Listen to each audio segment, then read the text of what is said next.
So to veterans trying to make the transition to IT, I have just a couple things. So the first thing is manage your expectations. You have to understand like it's going to take work and you're not always going to get, the first job. Um, you have veterans. I mean, we deal with sometimes in the CIP community, they're brand new, that want to jump right into pen testing, but with very limited knowledge.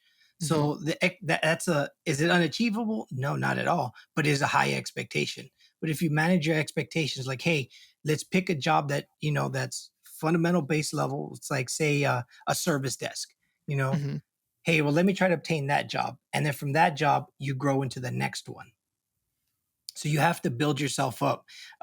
Is it tedious at times? Yes, but you have to take the leap and bet on yourself as a veteran.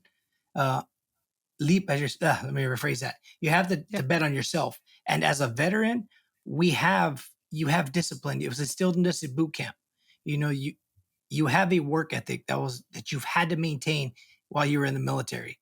If you can translate that work ethic and that discipline to your studies and to your commitment in IT, within years, you can see yourself from a service desk uh, IT technician to a system administrator or potentially to an IT management position.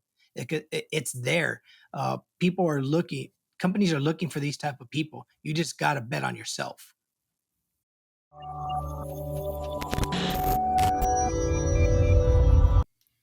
Hello, everybody, and welcome back to the Cybrary podcast. Today, we have a very special guest, Tim Ramirez. How are you doing today, Tim? I'm good, Thor. Thank you for having me. Good to go.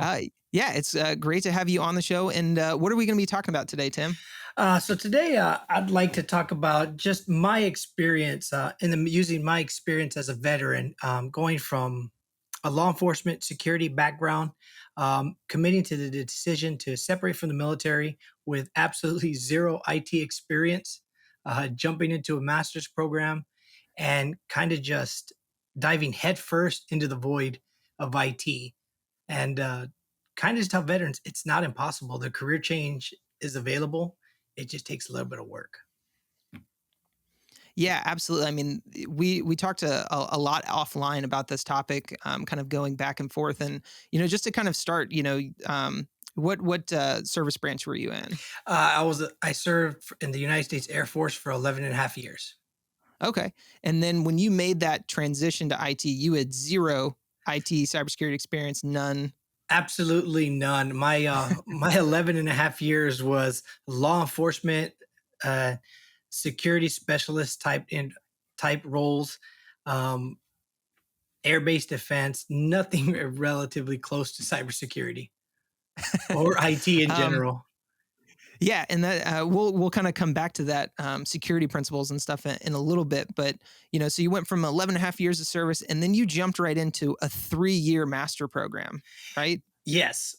So I was stationed at Fort Dix, New Jersey, and upon arrival there, I was sent there to be a what they call a United States Air Force Phoenix Raven instructor.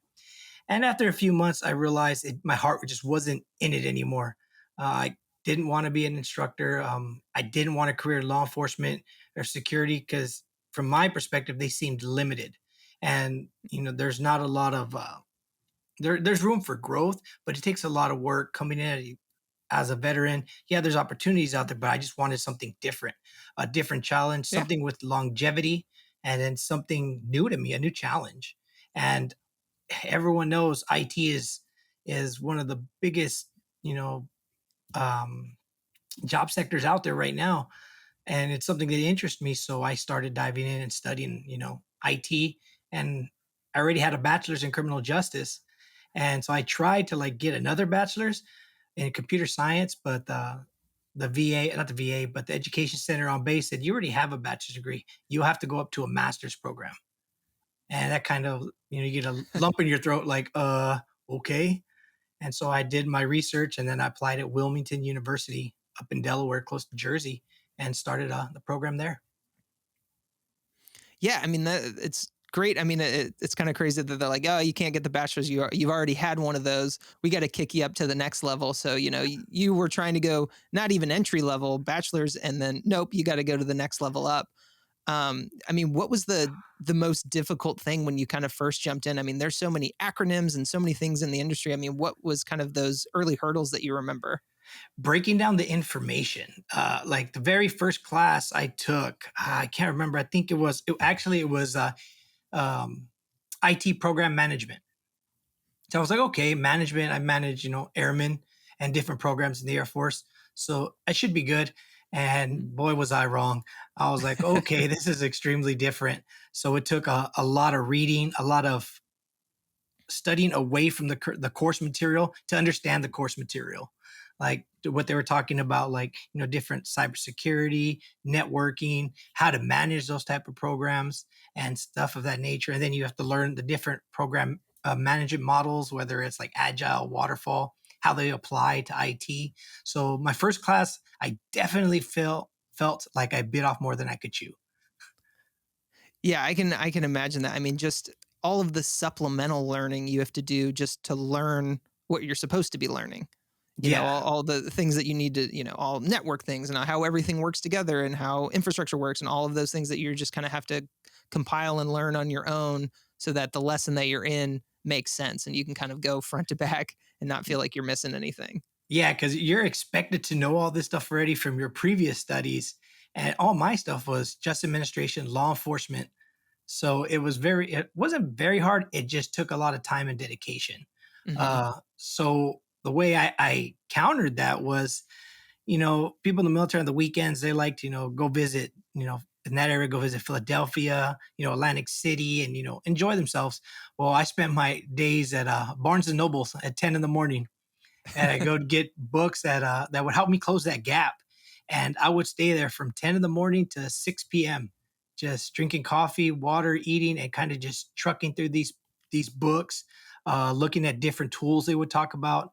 And then I'd go home that evening and try to complete the coursework assignments. So Yeah. Do you remember any of those, like the books or what you were kind of trying to supplement yourself with? actually, I have a few of them here. One is a basic learn TCIP in 24 hours. I have a few of them I've kept into my bookshelf, never getting rid of just because they're still full of notes, full of highlights, little Yeah. markers. So I still have quite a few of them.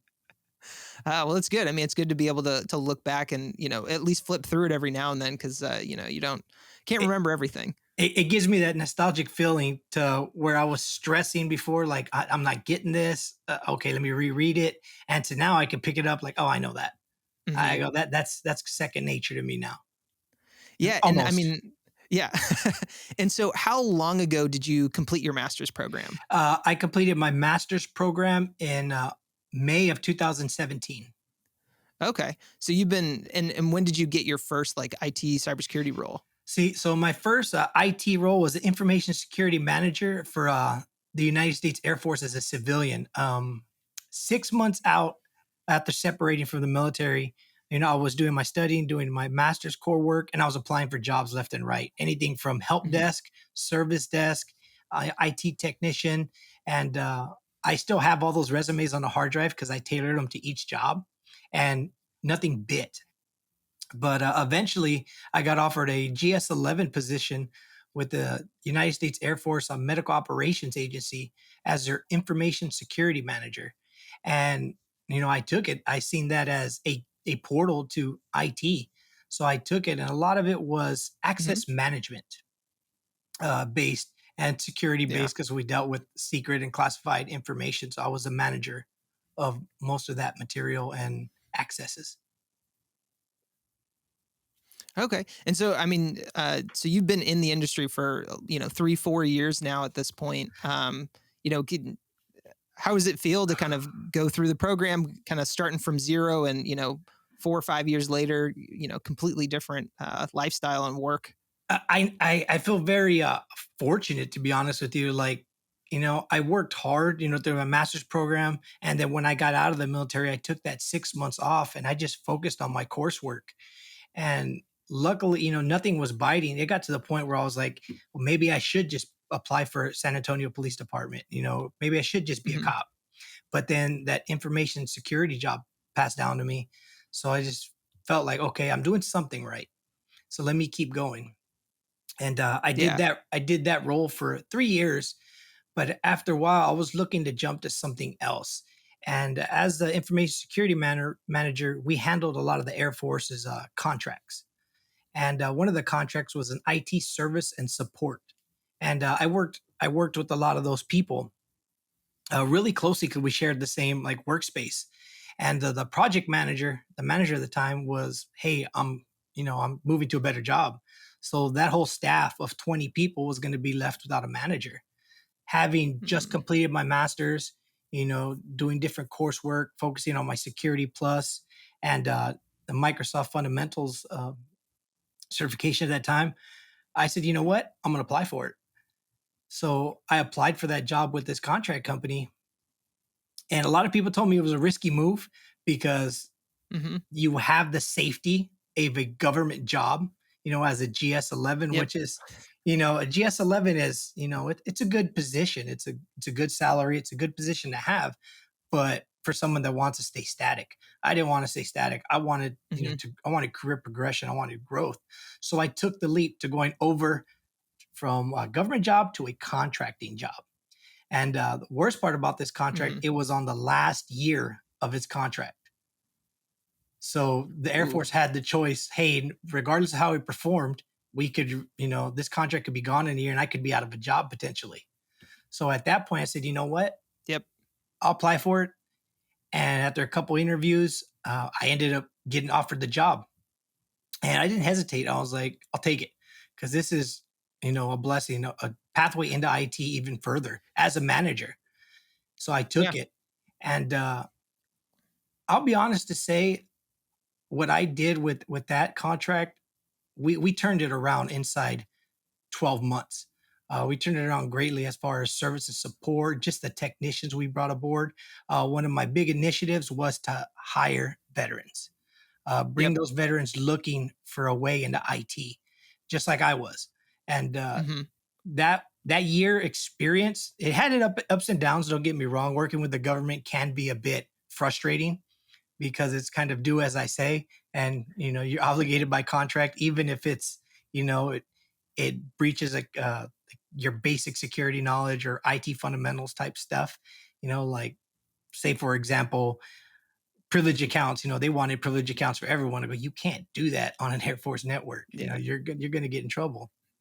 But it was, well, Yep. we're telling you to do it. So, or using licenses that we didn't have. But in that year, I felt a lot of growth in management, in IT especially, and it worked out great for me. That was a blessing, and then a good opportunity to really dive into IT project management or IT management, cybersecurity as a whole. And I think it set the pace for where I'm at now.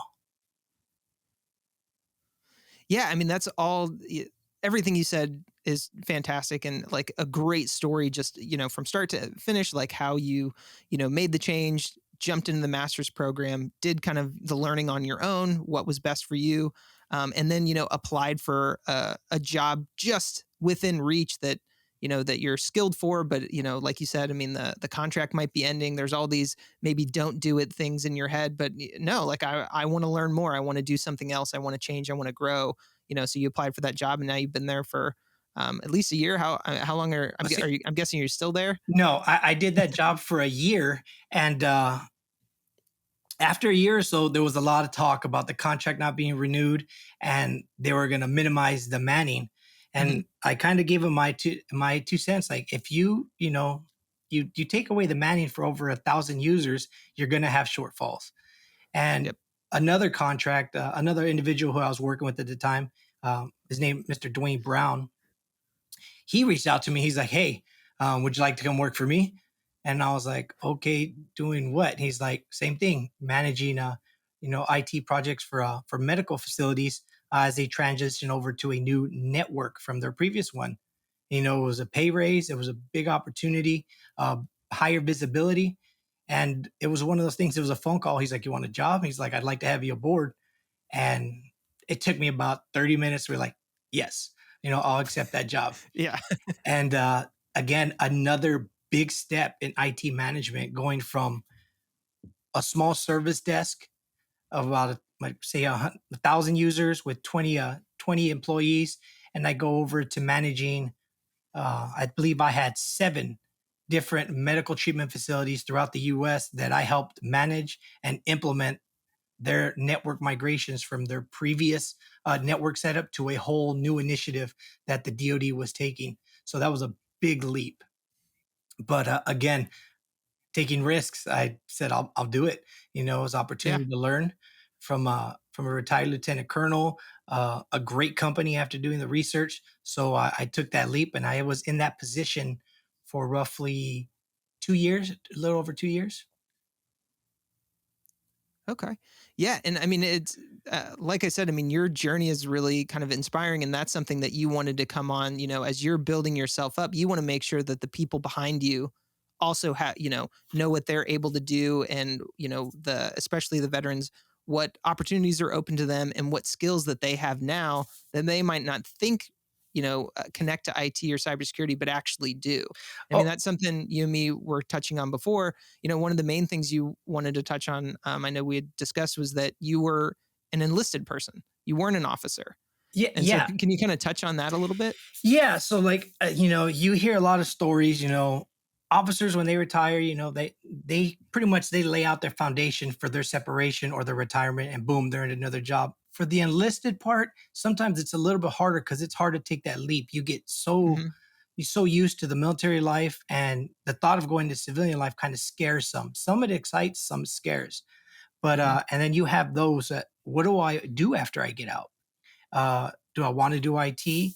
For those that were security forces like me, looking to get into IT, once you once you like start looking at the surface, you're going to realize a lot of those security principles apply in cybersecurity. So that kind of gives you a leg up, Mhm. a leg up on the competition, and the knowledge is a little bit easier to break down. Another advantage a lot of enlisted veterans have is we all carry security clearances.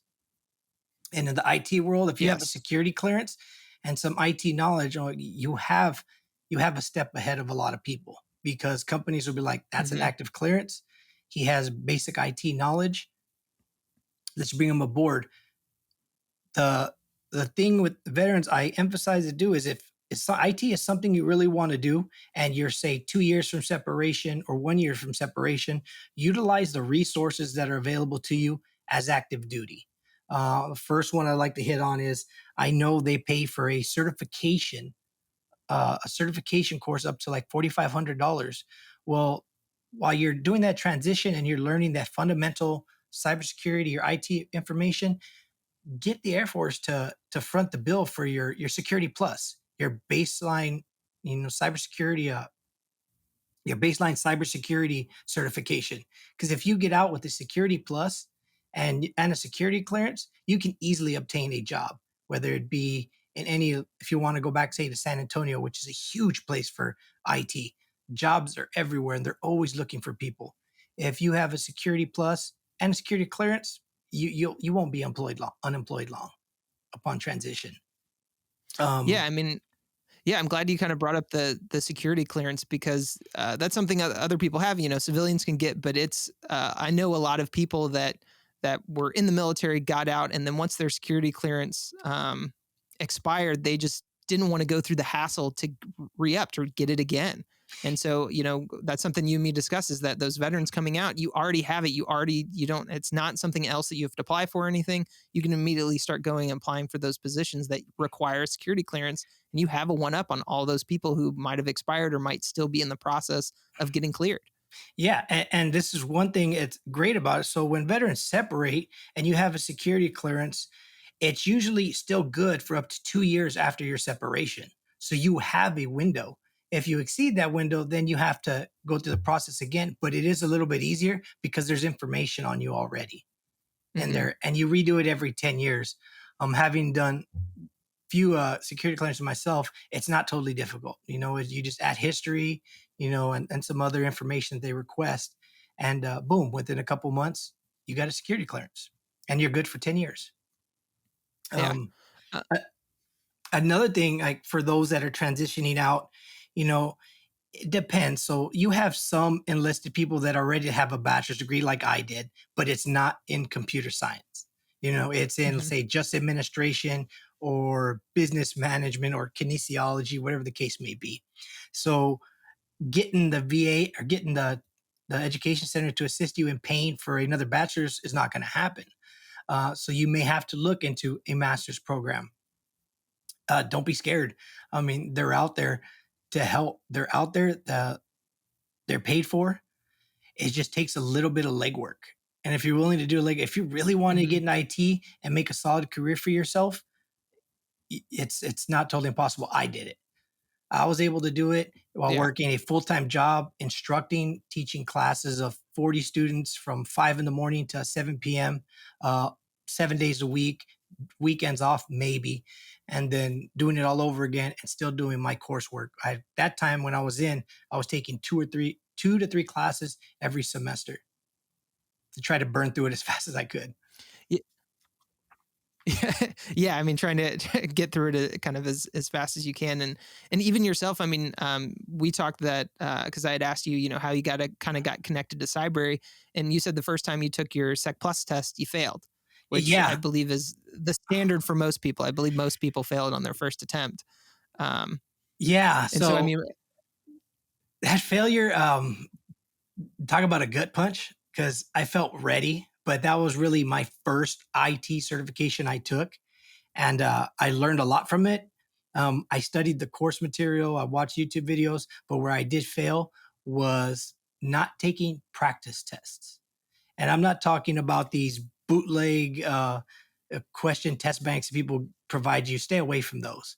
Stay away from those. And Cybrary has some amazing practice tests on there. There was one they had on there at the time. I think it was from Kaplan, which is now Cyber Vista.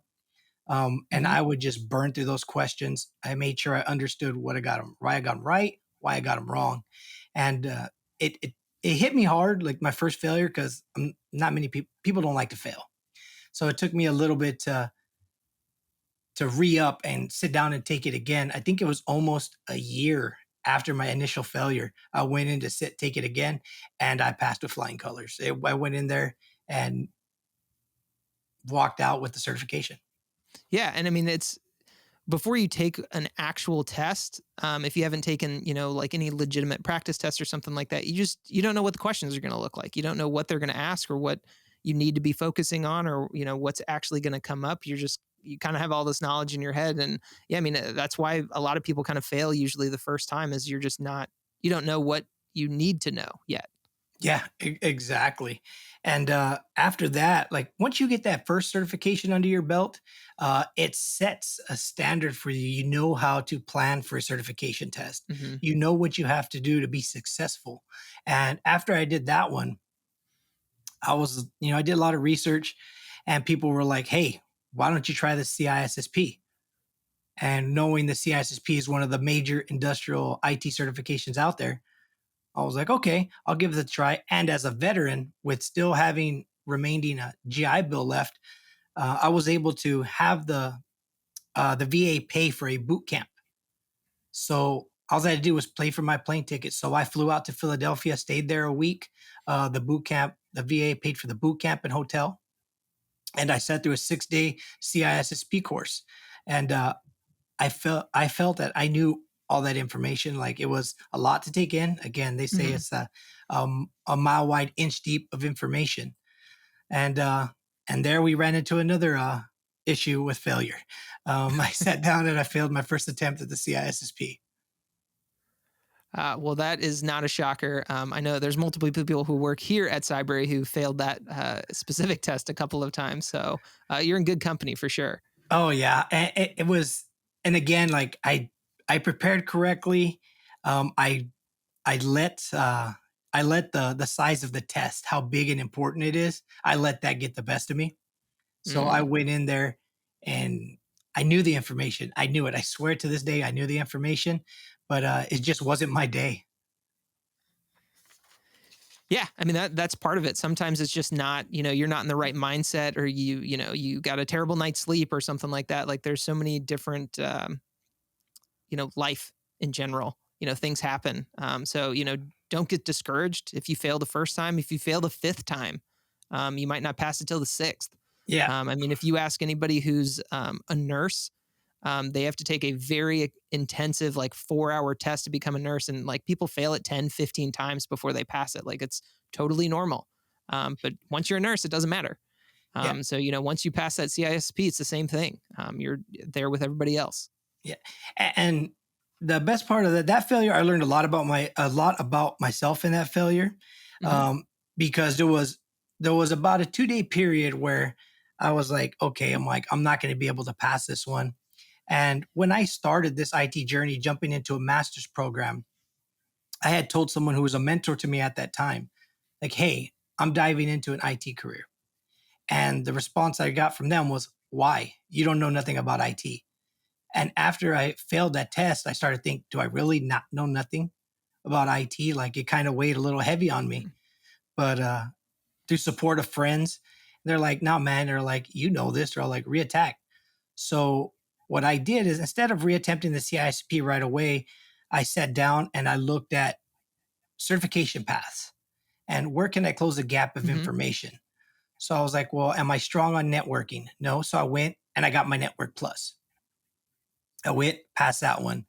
Next, I went, let me try the certified ethical hacker. Pass that one. Next, tried the CYSA. Pass that one. So I was like, okay, now I've set a good pace for knowledge. I'm getting this information. Let's Hmm. reattack the CISSP. Yep. But right in the middle of that is when I made the decision to leave Texas and move back to California and be closer to family. Yeah. So, um, we've talked a lot about how you got into the industry and your path that you took, all the courses and everything you took. What kind of advice do you have for people trying to make the change now, especially veterans? I know we talked about making sure to utilize the resources and stuff while you're in. Try to get the military to pay for a course or a boot camp or a education. What other advice do you have to those people trying to kind of make that transition? So to veterans trying to make the transition to IT, I have just a couple things. So the first thing is manage your expectations. You have to understand like it's going to take work and you're not always going to get, the first job. Um, you have veterans. I mean, we deal with sometimes in the CIP community, they're brand new that want to jump right into pen testing but with very limited knowledge. Hmm. So that's a is it unachievable? No, not at all. But it is a high expectation. But if you manage your expectations, like, hey, let's pick a job that that's fundamental base level. It's like say a service desk. You know, Hmm. hey, well, let me try to obtain that job, and then from that job, you grow into the next one. So you have to build yourself up. Is it tedious at times? Yes, but you have to take the leap and bet on yourself as a veteran. Uh, leap as your let me rephrase that. You have Yeah. to bet on yourself. And as a veteran, you have discipline. It was instilled in us at boot camp. You have a work ethic that you've had to maintain while you were in the military. If you can translate that work ethic and that discipline to your studies and to your commitment in IT, within years, you can see yourself from a service desk uh, IT technician to a system administrator or potentially to an IT management position. It's there. People are looking, companies are looking for these type of people. You just got to bet on yourself. And then if you have any questions, there's tons of resources. There's tons of veteran communities out there. Cybrary is a good one. We have a veterans channel where we discuss different resources veterans can use, to build up upon key skills, or what's the best certification path, or I'm torn between networking and security. Which path do I take? There's communities out there to provide advice and kind of break it down to you. Like, hey, let's take what you're good at and let's focus it that way. Because I had a conversation with it was one of our Q&As that we host on Wednesdays. I had a Hmm. conversation with a veteran who was preparing to get out, extensive management experience, extensive. But he was like, "Well, I'm thinking about a SOC analyst type role." I was like, "Okay." I go like, "That's cool." And then we started talking, and I go, "He's like, I've managed for the past 10 years." I go, "Well, have you ever thought about an IT project management role?" Hmm. And it like a light bulb popped in his head. He's like, "No." I go, "You're built for it." And then he's like, well, I want to be able to do these keys, to do these functions. I go, there's nothing saying as a manager you can't. I go, that's how I learned a lot of my skills by shadowing my technicians, asking technicians questions. Um, I don't know everything. I'm there to learn. I'm always going to be in a state of learning, either as management or as an IT technician. Hmm. And we talked about it. And he's like, he never thought of it that way. And he's like, Yeah, I maybe mean, I should pursue management. yeah, that's something, a quote that I pulled when we were talking offline, that you said, "Who says you can't develop key skills as a manager?" Like, Exactly. you absolutely can. Like you said, you might not know everything, but your team might. And so you can always ask questions. You can always, fill in those gaps because even everybody on your team doesn't know everything. Yeah. Person number one might know more than person number five, but person number five might know something that person number one doesn't. Yeah. So it's just kind of utilizing your team and their expertise to kind of help yourself. Yeah, we all on the team, we all fulfill different roles for a different position. You have a network administrator who, takes care of your network. You have a Hmm. system administrator who takes care of whether it's be your operating systems, servers, whatever the case may be. You have your desktop specialist, and then you have your manager. We all have different skill sets, and there's nothing saying you can't learn from each other. And Hmm. and I think that's if veterans, going with that mindset, they're really gonna take off in an IT career. Yeah. And you mentioned the Slack community. For those that are on Cybrary, and if you haven't signed up, make sure to sign up for Slack and join the community. There's a bunch of mentors in there and instructors that can help you. Just like Tim said, there's a bunch of different channels. There's one specifically for veterans to help you out, ask any questions, get those answered. So make sure to kind of utilize those tools as well. Absolutely. And another thing about the Cyber platform, this was another question actually I got yesterday. Um, a student was asking, "How do I develop key skills? I can't get a job. I've only been studying this for 5 years." I go, "Well, what makes you don't have to have a job to develop key skills." I go, Hmm. "You have a computer at home." I go, "Build yourself a virtual lab," and Cybrary. And I really, really enjoy one of the vendors we have is InfoSec Learning. They have phenomenal labs on there. And I tell students, Yep. "Well, go jump and do some lab time, on a Saturday morning. Go in, hey, I want to do 3 labs today. And don't just do them once, do them numerous times. Make sure you're grasping information and you can obtain those key skills. Those key skills can translate to a Hmm. resume." And I go, and they're like, "Well, really?" I go, "Yes, you don't need to hold a position. Just show the knowledge that you're doing the work, that you're putting in the knowledge. So when you go to an employer, they ask you, you have, fundamental knowledge of what they're talking about." Yeah. Um, Well, great. Yeah, and I know, as you were kind of listing some resources, is there any way for people to contact you if they kind of want to reach out to you, ask you any questions or anything like that? Do you have any social media or anything you'd like to share? They can all join. They can all reach and connect with me on LinkedIn. LinkedIn? Basically, it's Okay. Timothy Ramirez. For the CIP users, my Slack handle is Tim Ramirez. They can catch me on there. And Okay. yeah, Great. Yeah. We'll make sure to include your LinkedIn, a link to your LinkedIn in our show notes on the podcast. And then if you're on the YouTube version, it'll be down in the comments below or in the description. Um, but yeah, Tim, I wanted to go over just some other questions. We had one viewer question come in, and then I had some fun questions I kind of wanted to run by you before we kind of close out the episode. Does that sound good? yeah, it's awesome. Awesome. Well, our one community question comes from Nafiz Al Assad. He says, I'm a software tester with 9 years of experience and I'm currently serving as a lead test engineer. I would love to know how I can prepare myself for switching my career to cybersecurity. What are the opportunities I have with my current experience and position? And what is the career path I should take? So my advice to him, given his knowledge as a software tester, a lead for that matter, I would say start off with the SOC analyst one. But if you feel that the information is, I know this, I got this, this is kind of just a refresher, then I would say jump right over either to the second level of SOC analyst or even better, cybersecurity engineer. You have that software development, software testing experience, and it may translate over to a cybersecurity engineer pretty well.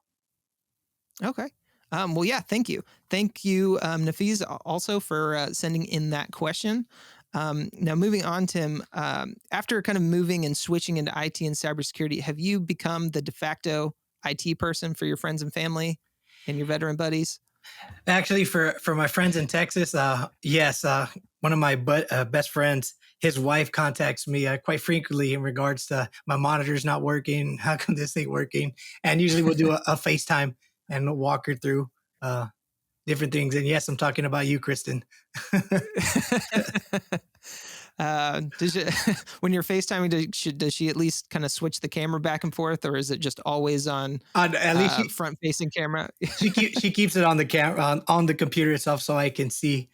And usually Okay. it's a pretty easy fix Yeah. most of the time. So Texas has come up a lot in this conversation, and San Antonio specifically. For those who don't know, the Air Force's basic training takes place in San Antonio. I'm actually from San Antonio, so I just kind of want to throw some San Antonio questions at you, Tim. First off, what is your favorite restaurant in San Antonio? That is a great one, but I would say I don't have a favorite restaurant per se, but I have favorite food. And my best friend, his wife, Jen Witherspoon, makes the most amazing mini tacos. Okay. Those Are I'll those like take street style tacos or? kind of in a sense like street style tacos, but they're homemade, so you can't beat homemade. Yeah, yeah, And true. those are that is probably my famous next to uh, my friend Nick's brother Matt, who is just a phenomenal. You put him behind a grill and he can make anything, from pork ribs to. I remember once he went on a fishing trip and brought back shark, and he ended up making that with the special seasoning, and it had like a Cajun feel to it. But anything them two make, that I'm gonna say those are my favorite places to eat. Is their houses right there. Okay, well, once we're off mic, I'll have to get their address so I can just show up and ask for food next time I'm home. I'll let them know you're Um, coming. Thanks, I appreciate it. Always looking for a good meal. So I'm guessing while you're in San Antonio, you probably visited the Alamo at least once. A few times. Yeah, were you disappointed the first time you saw it? Yeah, because it's you expected more. Like, oh, the Alamo, and you're like, the Alamo. All Yep. right, Yeah, cool. for anybody who hasn't been there, what you're picturing in your head is probably some giant building and like a whole setting of stuff. It's a very small front of a building that's in the middle of downtown. That's right across from other tourist things, like Ripley's Believe It or Not and stuff Yeah, like that. But that's the thing that I hear the most is that people are like, "That's it. This is it. This is the whole Remember the Alamo." It's like, "Yep, that's it." and that's one place I never did with the whole. My the whole time I was in San Antonio, I never visited Ripley's. Believe it or not. Yeah, you don't have to. They have Yeah, them everywhere, and yeah, they're probably all the same. No shame, Ripley's, but that's not why you're there. yeah. Um, so I'm guessing being in San Antonio that whole time, you're just a giant Spurs fan, right? You just have all Spurs gear, jerseys everywhere, Tim Duncan all over your walls. Actually, upon moving into San Antonio, wasn't into basketball. And once I got there, everyone's Spurs, but my football team is the Philadelphia Eagles, and I listen to a lot of their radio, and they would Okay. talk about the Sixers. So I have adopted the Sixers as my basketball team. And Okay. the Uh, one time I did go watch them play in San Antonio, uh, yeah, the Spurs spanked them, killed them by like 30 points. yeah, it happens pretty frequently. I'll let you slide on the Sixers. My best friend growing up, his family was from Philadelphia, so they were always rooting for the Sixers. Grew up during the Allen Iverson phase and everything, so it was always fun watching them. And we always went to a bunch of Sixers games when they were in town. Um, but yeah, I mean, thanks, Tim, for kind of taking the time and speaking with me, and especially talking directly to our veterans users, because I know that as a veteran yourself, somebody that you just want to make sure that they're getting all of the opportunities that are available to them. Absolutely. So to my active duty who are getting ready to transition out, visit your education center. Look, utilize your GI Bill, utilize that certification stipend they provide you. If you're preparing to get out, if you already have a a bachelor's degree, ask them about the Yellow Ribbon program that pays for a private school, out of state school, or a graduate school. And that's how I was able to pay for my master's degree and still have some some of my GI Bill funding left over to fund boot camps and to fund certifications. So start asking those questions, whether you're 2 years out, a year out, 6 months out. Start asking those questions. Don't rely on someone to provide you the information. You have to go get it. Um, Also, another thing I failed to mention during the podcast was for those that are getting out, um, I believe they have this program called Vet Tech. It's a veterans tech. It's like a veterans tech funding assistance that comes around once a year. And if you're not ready to get to work and you want to go straight to school, that's another viable option. A lot of them pay for those who want to get into programming and coding. A lot of schools accept that vet tech funding. But once it comes out, you have to jump on it because the funds do run out. I believe I just got an email. The funding just ran out earlier this month. But the commitment is long. It's usually a 8 or 16 week commitment, but they do take care of you while you do it, and you get some essential skills. A lot of these schools offer, hey, we can put you in a job right after you complete it. So look out for that vet tech funding. It's out there for those transitioning out. Um, and veterans, Cybrary is a great place to go for resources. We have career paths, virtual labs, testing, and we have a mentor program. People like myself and other veterans and other IT professionals out there to help you and guide you, answer your IT questions, and get you to where you want to be. Yeah, thanks, Tim. Yeah, thanks for recommending all those resources and speaking directly to the veterans. And thank you, all our veterans listening, for your service. But yeah, I appreciate the time, Tim. Thank you again for speaking with me and going over everything. And make sure to check out all those resources, everybody, if you're looking to make that transition. All right. See ya. All right, thank you.